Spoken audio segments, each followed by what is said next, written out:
Apple butter boiling begins quite early in the morning.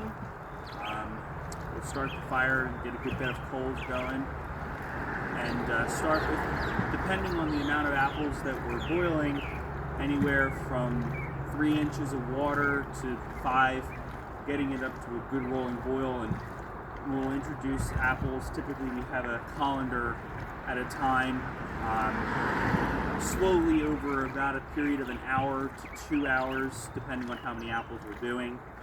By the time all of them are introduced, we then probably take about 5 hours plus, depending on the quantity. A full kettle is probably closer to 8 hours by the time you get all the apples in it. It has to be consistently stirred.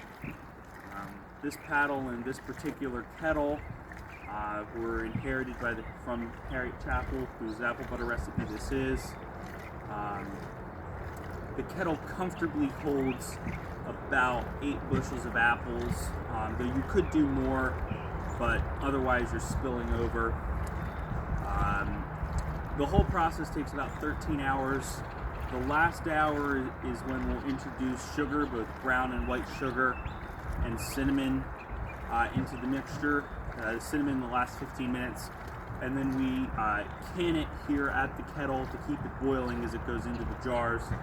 There's a couple different ways you could can it. You could also take smaller pots out of it. That was the way Harriet Chapel used to do it, because they would do 2 of these kettles simultaneously.